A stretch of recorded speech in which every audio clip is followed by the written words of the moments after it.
maka penyakit ini tidak pernah dianggap menakutkan seperti serangan jantung. Apalagi untuk fungsi seksual yang biasanya lebih berat lagi. Disfungsi seksual ini juga diawali dengan penyakit pembuluh darah tepi.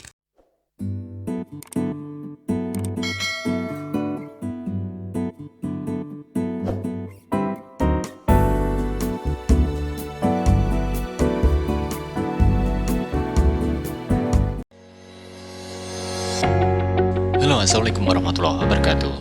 Alhamdulillah ya, saya Dr. Prayoga bisa jumpa lagi dengan pemirsa dan teman-teman semua di channel ini. Semoga teman-teman semua yang nonton channel ini selalu sehat dan dalam lindungan Allah yang maha besar dan maha menyembuhkan. Amin ya rabbal alamin. Teman-teman tahu nggak, tensi darah yang tinggi itu, atau istilah kedokterannya hipertensi, adalah pertanda awal dari beberapa penyakit yang lebih parah, misalnya penyakit jantung atau penyakit yang lainnya. Seringnya sih, awal-awal penderita hipertensi ini nggak ngeluh keluhan apa-apa. Tapi lambat laun biasanya mulai merasakan penyakit-penyakit lain yang berbahaya.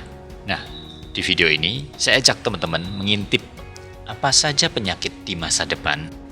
Bisa melihat penyakit masa depan nih ceritanya. Maksudnya, penyakit apa saja sih yang sering diawali oleh darah tinggi? Ini dia, 7 penyakit komplikasi dari darah tinggi. Yang pertama, stroke. Tensi tinggi itu bikin pembuluh darah di otak tersumbat, bahkan bisa pecah. Ini yang namanya stroke. Dampak yang dirasakan bisa anggota badannya lumpuh atau nggak bisa gerak sama sekali, biasanya sebelah saja. Termasuk bibirnya atau mulut jadi perot atau lumpuh, jadi bicaranya susah. Yang kedua, serangan jantung. Siapa yang nggak tahu serangan jantung? Penyakit yang ditandai dengan nyeri yang amat sangat di dada sebelah kiri ini sudah jadi momok yang menakutkan siapa saja, terutama yang sudah dewasa. Yang ketiga, gagal jantung. Serupa tapi tak sama dengan serangan jantung. Tapi karena datangnya ini pelan-pelan, hampir-hampir tidak terasa, maka penyakit ini tidak pernah dianggap menakutkan seperti serangan jantung. Yang keempat, gangguan penglihatan. Jadi selain merusak pembuluh darah di otak, tensi tinggi itu juga merusak saraf mata. Jadi bisa saja bikin kebutaan.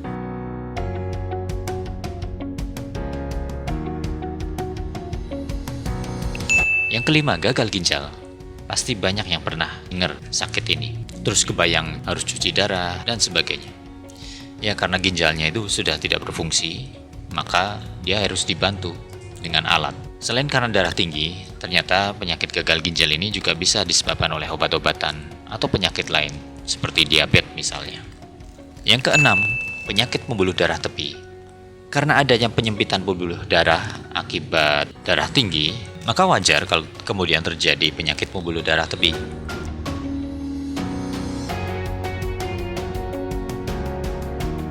Yang ketujuh, disfungsi seksual.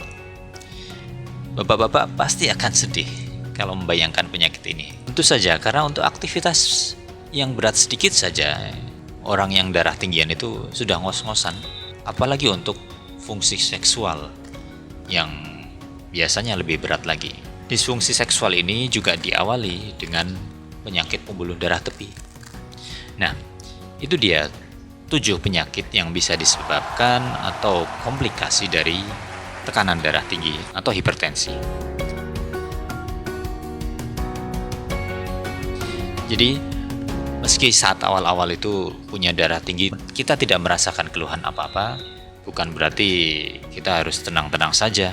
Penyakit di atas tadi menjadi semacam ancaman.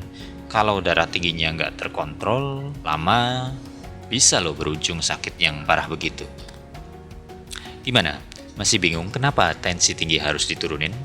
Atau ada yang sampai saat ini sudah dengar penyakit komplikasi seperti tadi, tapi kok masih belum kerasa pentingnya ya sama darah tinggi? Coba lanjut ngobrol di komen ya. Oke deh, tambah sehat, tambah bahagia terus. Assalamualaikum warahmatullahi wabarakatuh.